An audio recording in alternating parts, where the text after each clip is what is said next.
Strong Opinion Sports is powered by FanDuel, the exclusive wagering partner of the CLNS Media Network. Oh my goodness. Good morning, good afternoon, whatever it is for you. I hope you're having a fantastic day. My name is Zach Schaumler. This is Strong Opinion Sports, episode 576. Welcome in.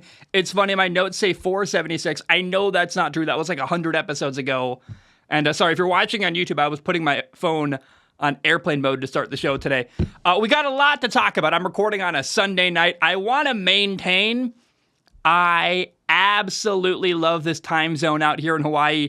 Sunday night football started at 2 p.m. I could watch the game in the afternoon. Football started at 7 a.m., watching football all day. Here we are Sunday night after the game, recording kind of a recap, quick thoughts on week one. We're going to talk about Sunday night football. So the incredible game, the wonderful matchup, the really tense, really engaging game that was the Giants against the Cowboys. I'm being facetious. I'm kidding. Cleveland, the 49ers, we'll talk about Kenny Pickett, took kind of an L there. I think optically, I will see how the year goes for Kenny Pickett, but I'll tell you more in a moment. A great game I saw today. I watched 4 football games today. Cleveland, the 49ers, and Pittsburgh, Sunday Night Football, and Miami against the Chargers. I will also talk about Colorado football at the end. Texas beat Alabama, but it's going to be a short episode today. Let's be clear. The first episode of the week is always going to be a short episode. The big deep dive analysis every week is going to be the Tuesday episode. So I'm trying to set expectations very, very clearly, but I got to say at the top, oh man, it is so good. Like, I am so thankful to be talking about real, actual football, no speculation, no rumors, no predictions. Like, I do that stuff. It's fun for a little while, but then you get so tired of like predictions and trying to project this and that. Like, I just sometimes want to talk about real football and watch real football. And hallelujah, it is here. NFL Week 1 was really interesting. We got one more game tomorrow. Again, Tuesday is going to be the really big episode. Now, before we jump into the Giants-Cowboys game, we got to pay the bills, so we'll cut right here. Get ready for the NFL season with incredible offers from FanDuel, America's #1 sportsbook. Right now, new customers can bet $5 and get $200 in bonus bets guaranteed. On top of that, all customers who bet $5 will also get $100 off of NFL Sunday Ticket from YouTube and YouTube TV. I use YouTube TV. It's great. That's literally how I watch all of my football. I highly recommend it. Now is the best time to join FanDuel. The app is easy to use, and you can bet on everything from spreads to player props and more. So visit FanDuel.com/Boston. That is FanDuel.com/Boston. And kick off the NFL season with an offer you won't want to miss. FanDuel, official partner of the NFL. Now, you must be 21 years or older and present in Massachusetts for this to apply. First online real money wager only. $10 first deposit required. Bonus issued as non-withdrawable bonus bets that expire 7 days after receipt. Restrictions apply. See terms at FanDuel.com/sportsbook. Hope is here. GamblingHelplineMA.org or call 1-800-327-5050 for 24/7 support. Play it smart from the start. GameSenseMA.com or call 1-800-GAM-1234. The NFL Sunday Ticket offer ends on September 18th, 2023. There are no refunds and terms and embargoes apply. $100 off of NFL Sunday Ticket. That is not $100 off of YouTube TV. The YouTube TV base plan is required to watch YouTube TV. Sunday Ticket is an add-on on top of that. You get $100 off of NFL Sunday Ticket, the YouTube TV add-on. Redemption requires a Google account and current form of payment. Commercial use is excluded. Subscription renews. Cancel anytime. All right, we are back. Let's talk about it. On Sunday Night Football, the Cowboys beat the Giants 40-0. And it was a total beatdown. It was a really long night for the Giants. I started feeling bad for their fan base, actually. I mean, feeling bad for myself, too. We were all subjected to this horrible football game. Fun if you're a Cowboys fan, I guess. It started with a blocked field goal that Dallas grabbed and ran for a touchdown. Then it was a pick six. Giants quarterback Daniel Jones threw to Saquon Barkley, their running back. It bounced off Saquon's hands up in the air. The Cowboys grabbed it, ran that for a touchdown as well. And as the night went on, I just started feeling really, really bad for Giants quarterback Daniel Jones. He was sacked 7 times. The dude had no shot. He was constantly under pressure, getting hit a ton. I mean, he's going to need therapy after this football game. He had 2 interceptions. The Giants had 3 turnovers. It was a complete dominating performance by this Dallas Cowboys defense. And I don't like bragging. I try to never, ever be the guy who brags. I never will be that guy who brags. I don't even like to be the guy who tells you, I told you so. So I'm going to be very careful with how I word this. But there's a reason why during the preseason, I called the Cowboys defense terrifying. Their ability to get after quarterbacks is insane, and they've got a great pass rush, therefore a really good front 7, really good corners. We saw them at work tonight. Playmakers all over that defense. And this year, the Cowboys defense is one that any team that has to play them, I feel really bad for. And the way they won tonight, Cowboys quarterback Dak Prescott played a clean game. Didn't have to do very much. They scored most of their points with their defense, getting good field position and literally scoring on defense even. They played a clean game. Sorry, Dak Prescott played a clean game. No turnovers. They ran the ball for 3 touchdowns. Dallas did. And that defense was phenomenal. That's a formula. If they can do this all year, Dak has very few turnovers. They run the ball well. And the defense dominates. That's going to be a really, really good year for the Dallas Cowboys. And I want to acknowledge that I have been critical of Mike McCarthy, their head coach. I've been critical of Dak Prescott, but we found a formula here. I don't know that every week you're going to have a special teams touchdown, a defensive touchdown, 2 interceptions, 7 sacks. Like, that's not going to happen every week, but if consistently this defense can be what I think it is, which is a dominating force, and the quarterback can play clean and they run the ball well, that's going to be a formula that's going to lead to a lot of victories this year. And, next week the Cowboys play the Jets. The Jets go on the road to Dallas, AT&T Stadium. And it's going to be interesting. I've talked about how I have my reservations about the Jets' offensive line.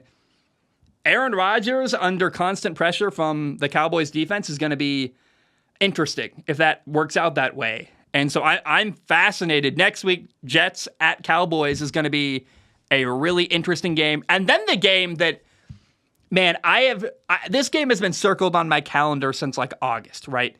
Week 5. By the way, which 2 teams this week on Sunday dominated the most? We saw the 49ers absolutely dominate the Pittsburgh Steelers, and we saw the Dallas Cowboys crush New York. Week 5, they're on a collision course. You see the Cowboys on the road at San Francisco. Both teams dominated week 1. They've got great front 7s. They run the ball well. They've got quarterbacks who can, I think actually, if anything, the quarterbacks are the 2 that maybe have the most to prove, Dak Prescott and Brock Purdy, and Brock Purdy played really well today. But this game, week 5, Cowboys at 49ers is the one that we got a lot of football between now and then.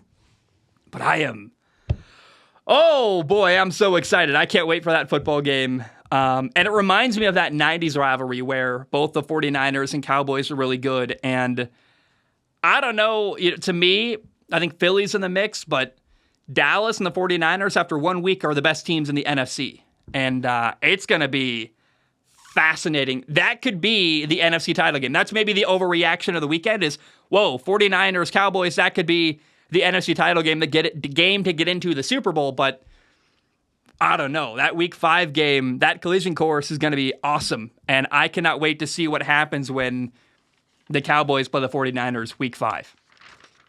By the way, little self-promotion here. On Wednesday, self-promotion / building excitement. On Wednesday, I'm doing an episode about fantasy football. I got my first ever fantasy football win today. And now that's maybe a bit presumptuous because the guy I'm playing has Garrett Wilson, the receiver, on his roster, but I'm up by like 100 points. There's basically no way I'm going to lose. Everybody made fun of my football team. I drafted my first ever fantasy football draft. I got clowned on. Guys, week 1, I cleaned up. I absolutely dominated. And so that'll be fun to talk about on Wednesday. A little promotion there. Let's talk about the other beatdown. I guess there's 2 more we really have to talk about. First of all, the big beatdown next I want to talk about is the 49ers, but we'll skip that for now. The Browns beat the Bengals 24-3. And I got made fun of a lot for saying the Browns are going to be really good. It's something I feel uneasy about because the Browns have been really bad for a long time. And their quarterback is Deshaun Watson, who's got a lot of stuff off the field I do not feel good about. But regardless, I got to call it like I see it. I think Deshaun Watson's really good. I think the Browns' defense is really good. And after 1 week, I feel that way even more. They played really well week 1. They dominated the Bengals 24-3. We'll see how the year goes, but Deshaun Watson had 2 touchdowns. He ran for 1. He threw 1. Nick Chubb, the Browns running back, ran for over 100 yards. And the really big story out of Cleveland was that their defense was a dominating force. They put a lot of pressure on Bengals quarterback Joe Burrow. The secondary, I know the pass rush in Cleveland gets a lot of respect, but Jamar Chase was targeted 8 times week 1, didn't have a catch. Like, do you understand the Cleveland Browns secondary was making play after play on the ball? I understand it was raining. I understand the weather wasn't great. At one point, Joe Burrow put a glove on his hand, like his throwing hand, which he never, ever does. He was struggling to grip the football. But let's also, be clear. The Browns defense shut down Cincinnati. Joe Burrow was 14 for 31 passing, only had 82 yards through the air. Kind of rough right after signing the biggest contract in NFL history. The Bengals only ran the ball for 75 yards. Cleveland, as a team, ran for over 200. Offense, defense, every aspect of this game, Cleveland dominated Cincinnati. And again, there was rain. Let's acknowledge it. The weather wasn't great, but both quarterbacks had to deal with it. In fact, Deshaun Watson threw an interception where I'm pretty sure the ball didn't go where he wanted it to go. It was like, hey, you're throwing right at a defender who's right in front of you. He saw the defender, threw the ball right at him. I'm like, I think the ball fell out of your hand in a weird way. So I understand weather was a factor, but hey, Cleveland dominated. Their defense looked fantastic. If you're a Bengals fan, if you are a Bengals fan, I would not panic. Do not panic in Cincinnati. You do have to wonder how much, Joe Burrow missed a lot of time during training camp. Wasn't practicing a ton, was dealing with that calf injury. How did that impact Joe Burrow in this football game? He looked out of rhythm all game. The weather didn't help. But, man, the story of this football game is the Browns' defense. This offseason, they added Jim Schwartz as their defensive coordinator. They brought in Zadarius Smith to help their pass rush, and both of them made a big impact week 1. Cleveland absolutely dominated the Bengals. And, again, I got called crazy. I predicted they would go 13-4. I feel weird saying that because it's the Browns, and we've been waiting for years for them to reach their potential as a football team. But what we saw week 1 was a football team that looks like they're getting ready to reach their peak performance. And oh boy, the Browns looked really good week 1. The 49ers dominated Pittsburgh 30-7. And I was so disappointed. I was hoping this would be a good football game. I sat down, I watched its entirety. It was not. It was not a good football game. It was a dominating performance by the 49ers. Great for them. And shout out to 49ers quarterback Brock Purdy. I shared my reservations about him. We'll see how he does. He looked really good. Brock Purdy started the game 10 for 12 with 114 yards and 2 touchdowns. He finished the game 19 for 29, 220 yards, 2 touchdowns. He was running around. He was making plays. I mean, my goodness. I understand he's got a lot of help. And the 49ers have great players around him. Christian McCaffrey had 22 carries for 152 yards, a long touchdown run. Brandon Ayuk had 8 catches for 129 yards, 2 more touchdowns. But the 49ers look like a juggernaut, and part of that is their quarterback, Brock Purdy, looked really good week 1. You can't deny it. I said, we'll wait, let's see what he does. I'm already starting to regret, massively. I watched Seattle. They lost to the Rams 30-13. The 49ers dominated Pittsburgh. I'm like, ooh, I made a mistake probably picking Seattle to win that division, the NFC West. I think I'm going to make it look silly. I think that prediction is the one that is the worst one. Already week 1, I'm like, ooh, this could age really horribly, can't it? I'm really uneasy. I thought that the defense looked really good. And if the 49ers do what they did in this game the rest of the year, get after the quarterback, Brock Purdy plays well, their playmakers make plays like they're supposed to, It's a Super Bowl team. And week one, I know the overreaction from week one. There's like, oh, don't overreact. But telling you what my eyeballs saw, 49ers, Cowboys, NFC title game. That's what I saw week one. The two best teams I saw in the NFC this week were the 49ers and Dallas. And it starts up front. Their defensive lines were getting after the opposing quarterback, disrupting every play. They looked really good on offense. The offensive line for both teams looked really good. I know it's a long season, but the 49ers, round of applause, they deserve respect. Brock Purdy looked great. Their defense looked awesome. And hey, you got to give credit where credit is due. Credit the 49ers. They won 30-7 over Pittsburgh and looked really, really good doing it. So the 49ers looked awesome. Pittsburgh looked bad. Pittsburgh looked really bad. I predicted that the Pittsburgh Steelers would win 9 games this year. And their fan base got really mad at me, called me an idiot. I'm starting to feel pretty good about that. 9 wins looks about right. They got a lot to clean up. I'm sure they'll be a better team next week than they were this week. And hopefully by the end of the year, the Steelers are a better team than what we saw week one. I mean, hope to God. It was horrible what we saw week one. What shocked me most about the Steelers week one was their quarterback, Kenny Pickett. It was awful. Week one against the 49ers, Pittsburgh Steelers quarterback Kenny Pickett looked really bad. And I got to call it like I see it. It's a bit frustrating. I just put out a video, a film analysis video saying, hey, I think Kenny Pickett did really good last year and he's got to be better this year. I showed the film. I showed what he did. I showed his ability to run. I showed his back shoulder fades. I said, hey, here are the things that went wrong. You know, it was... And, oh, man, it's, I just got to take it on the chin. I think optically it's a bad look. I do think Kenny Pickett's going to be better this year than he was last year, but he certainly wasn't week one. I can't imagine worse timing for that video, but I had to get it out before week one, and I'll take that on the chin. I accept. I know it made me look silly. Thank you, Kenny Pickett, for throwing 2 horrible interceptions, looking rough. But you can't predict a guy just playing horrible football. It feels out of character what we saw from Kenny Pickett. I was surprised. He was inaccurate. He threw bad interceptions. He looked off. Kenny Pickett was 31 for 46 passing, had 232 yards, had a touchdown pass, had 2 interceptions. It didn't help that the Steelers couldn't run the football. And the 49ers defense, to their credit, is really good. But those feel like excuses to me. The reality is Kenny Pickett had opportunities on Sunday and wasn't good. There's a play that really, really sticks in my mind to throw over the middle. I believe to Pat Freiermuth, their tight end. Should have been a touchdown. Threw it behind his receiver instead of leading him into the end zone. That was a touchdown left on the board by Kenny Pickett. He missed multiple throws. He made bad decisions. The first interception he threw was a throw where receiver Deontay Johnson fell down.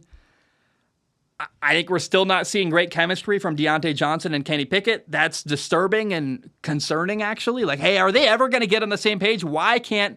It feels like Deontay Johnson and Kenny Pickett just don't play well together. I don't know what it is, why they're not doing great.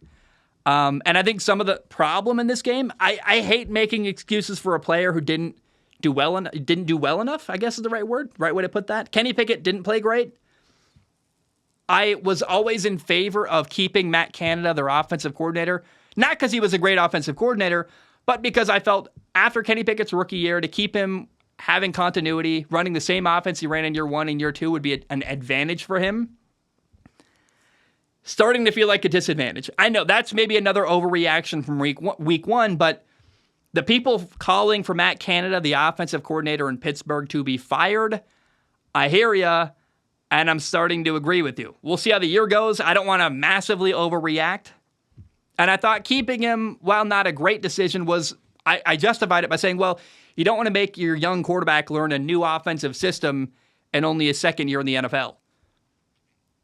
But what we saw week one wasn't great. The second interception Kenny Pickett threw was a terrible decision. I don't know what he saw at all. He also had another interception dropped. Kenny Pickett should have had 3 interceptions on the day. And Pittsburgh, the Steelers looked horrible in basically every way you could. Every way you could be a bad football team. The quarterback was bad. They couldn't run the ball. The defense couldn't stop anything. I just can't imagine the Steelers are going to be worse next week than they were this week. It's hard to imagine them being this bad the rest of the year. I don't know that this is a great representation of what Pittsburgh can do. They didn't play their best football, that's for sure. But they got a lot to clean up in Pittsburgh. And if they don't clean it up, it's going to be a really, really long year for that football team. But Kenny Pickett was bad. They couldn't run the football. Their defense was garbage. I walked away disappointed, surprised, and concerned from week 1 and the way the Pittsburgh Steelers played. Now, the really fun game, the game that was... I watched the Browns dominate Cincinnati. I watched the Giants get dominated by Dallas. I watched the Steelers get dominated by the 49ers. I watched 4 football games during week 1 on Sunday, and 3 of them were blowouts and not, great, intense, exciting football games. But my favorite game I watched, and the one that I'm so glad I watched, was Miami against the Chargers. Miami beat the LA Chargers 36-34. There were 7 lead changes. It was back and forth, and both quarterbacks played really well.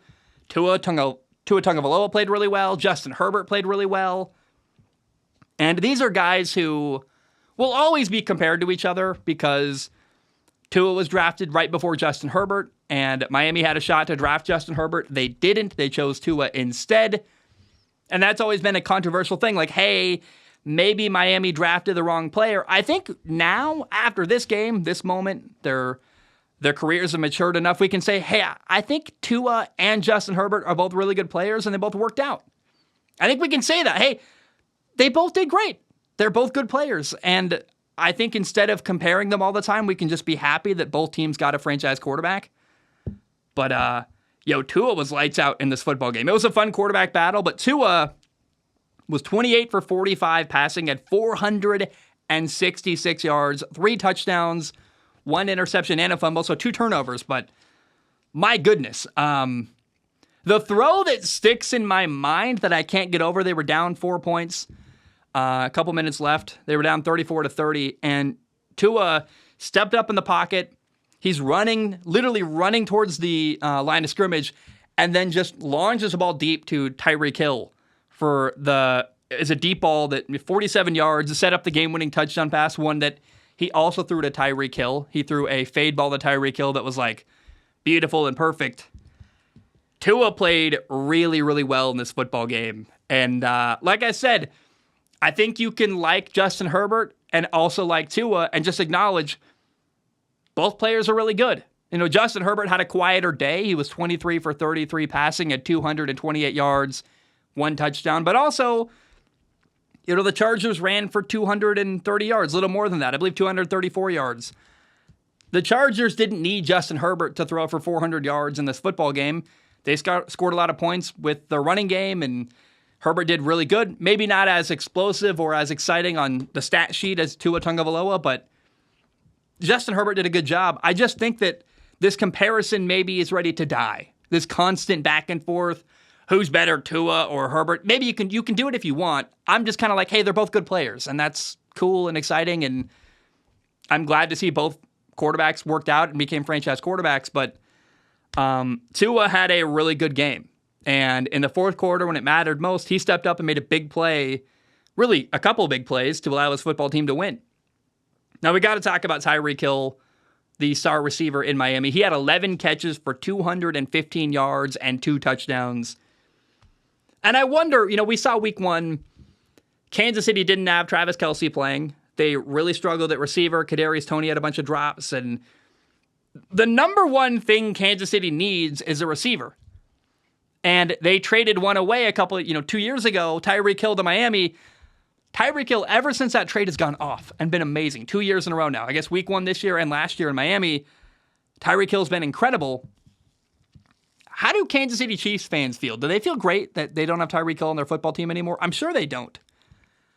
And it's interesting to me, they couldn't find a way to pay him. They couldn't find a way. I'm like, Tyreek Hill is now, he's the best receiver in the NFL. And I guess he was before, but man, he's unbelievable. He's unbelievable, making big play after big play. And I would imagine a fan of Kansas City is going like, we should have kept him. I don't know that the first round pick we got in return for him is good enough. I don't know that I'm really glad that we gave up Tyreek Hill. I would imagine that's how a Chiefs fan feels today.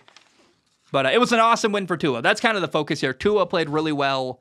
And I think Justin Herbert can handle losing this game and getting away with it because he's really talented. He's had a lot of success in the past. But there's always been questions about Tua. He's hurt. He's not good enough. Did they draft the wrong guy? This win was more meaningful for Tua, in my opinion. And I think this win, beating Justin Herbert on the road, making a bunch of plays in the fourth quarter, it allows us to put that constant comparison to rest. Hey, they're both good players, and we can all move forward now. It's worth noting, Justin Herbert got the ball at the end of the fourth quarter.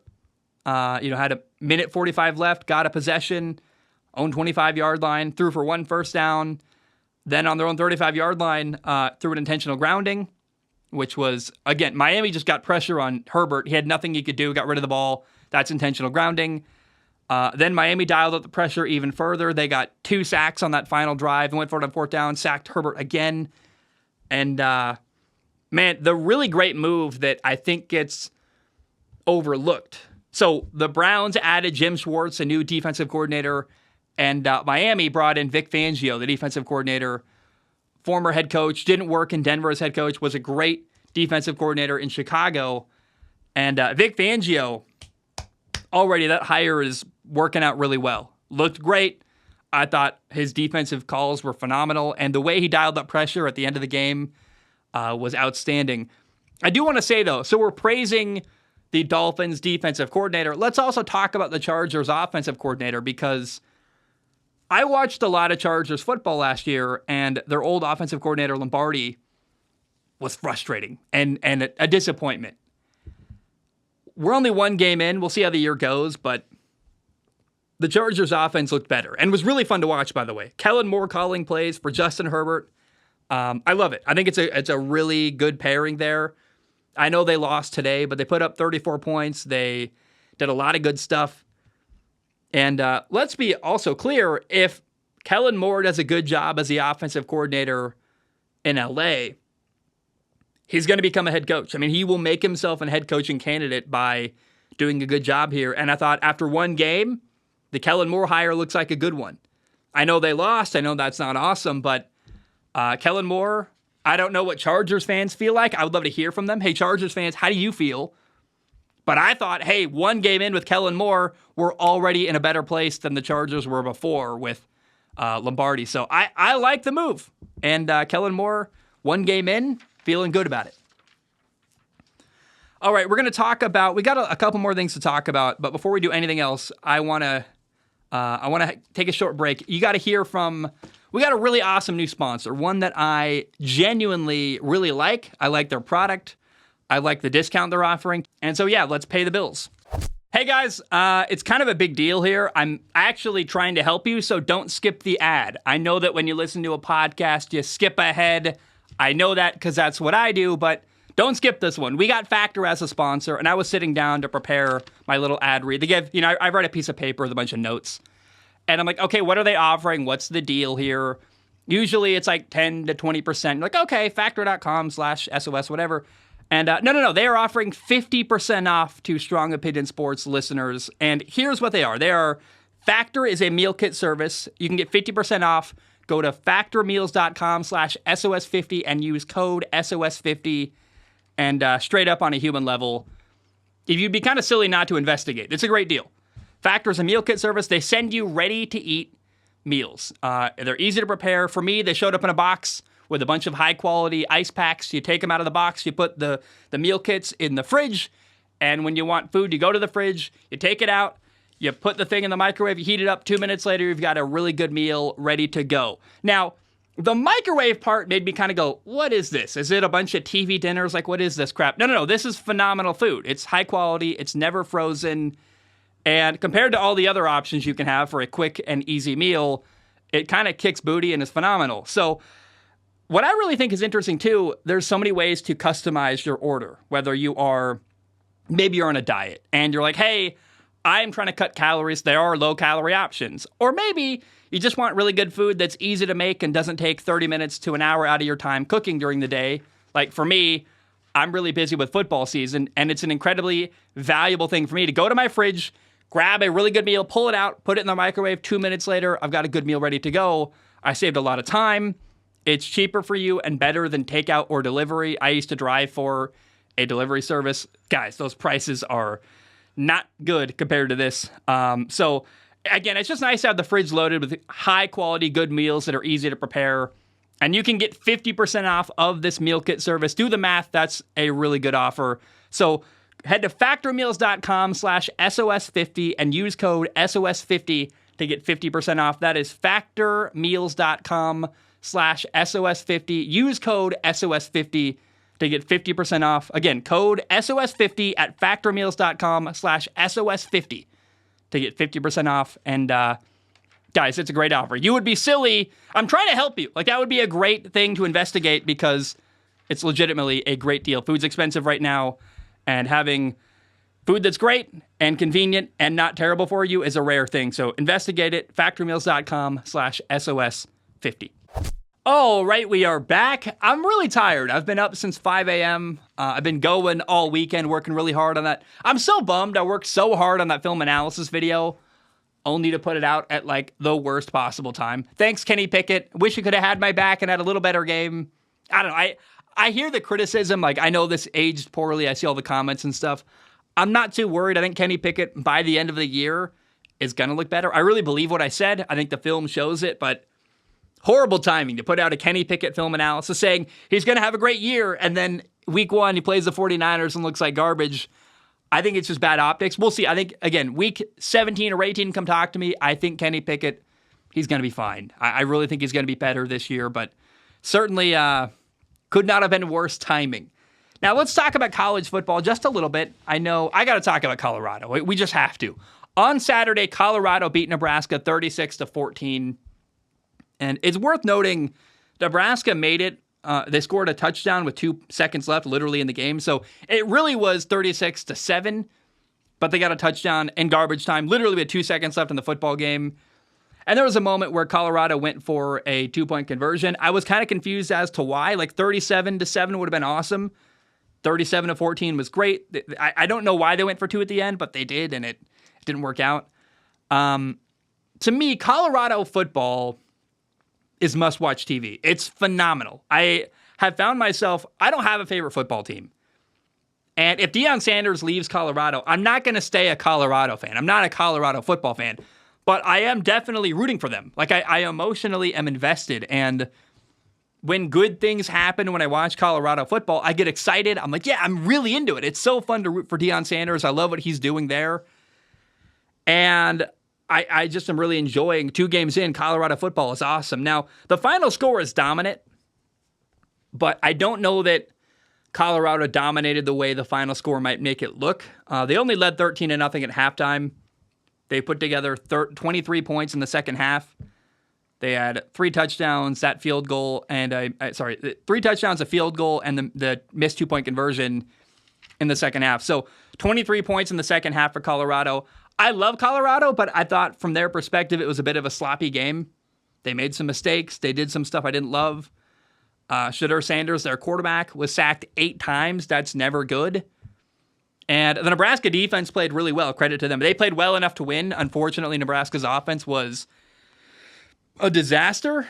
I really didn't like when people said, after Colorado beat TCU week 1, well, TCU is bad. It's like, oh, you're moving the goalposts. But let's be clear, Nebraska's not a great football team, in my opinion. The defense played well, but it's hard to win a football game when your offense has 4 turnovers. And Jeff Sims, the Nebraska quarterback, was just puking all over himself. He was a disaster, dropping snaps and threw a horrible interception. And I'm not trying to take anything away from Colorado's win. And I think what you really got to credit them on is after a big emotional victory over TCU, it's easy to kind of emotionally have a low the next week. And I thought they had not a great first half and a better second half. But we got to be clear that there's still a lot of stuff that Colorado's got to fix. I mean, they allowed way too much pressure on Shedeur Sanders, their quarterback. In turn, Shedeur Sanders held onto the ball too long. Now, he had 3 touchdowns. He threw for 2. He ran for 1. Shedeur threw for 393 yards. He had a good day. Colorado had a good day. Shout out to them. Shout out to the receiver. Xavier Weaver had 10 catches for 170 yards and a touchdown catch. But Colorado wasn't perfect. They only ran the ball for 58 yards. They allowed their quarterback to be under way too much pressure. There are still things to clean up in Colorado. They had 9 penalties this week against Nebraska. Next week, you got one more opportunity to play kind of a weaker program. They play Colorado State next week. And then in 2 weeks, there's a really big game. Colorado goes on the road at Eugene to play at Oregon. That's a big deal. You got 2 more weeks until you play at Oregon, a really good football team. You got to be ready when that moment comes. Then the next week after that, September 30th, USC comes to town. USC is going to go to Boulder, and Colorado will host USC. So all the stuff I talked about, the pressure on the quarterback, the penalties, the slow start, I think running the football is still a concern. You got to clean stuff up. You got one more game against Colorado State to fix everything so that you're ready for Oregon in 2 weeks. And they got a shot in both games. I think they've got an opportunity where they're going to be competitive with USC and with Oregon. I'd be surprised if Colorado got dominated by... I mean, it could happen. Anybody can have a bad game and get dominated, but I think they're competitive talent-wise with Oregon and USC. But the little things are going to matter, and they've got little things they still got to clean up. I would imagine that is what Coach Prime is telling his football team after this week. I bet the film room today was a lot of, guys, this is wrong, this is wrong, this is wrong, we got to be better. But still, Colorado's 2-0. They got more wins than they won last year. More wins than they had last year, and it's just cool. I really enjoy watching Colorado football, but we got to acknowledge week 2 was not as good as week 1, in my opinion. Still, though, a great win. Well, I don't want to take anything away, but they got to clean stuff up for that Oregon game on September 23rd. Another really fun game I watched in college football. It was a killer weekend for Texas football. The Cowboys had a dominating win on Sunday Night Football, and the University of Texas beat Alabama on the road at Alabama. Texas beat Alabama 34-24. It's a massive win. Alabama had won 21 games in a row at home, and that streak is now over, man. Texas quarterback Quinn Ewers, to me, is just so much fun to watch. Like, I could watch him in a pro day setting in shorts and a t-shirt just throwing the ball for hours. I love watching this kid throw the football. He was 24 for 38 passing. Quinn Ewers had 349 yards, 3 touchdown passes, 0 turnovers. It's awesome. He dropped some dimes, man. He had a couple throws where I'm like, yo, that is a high-level, beautiful throw.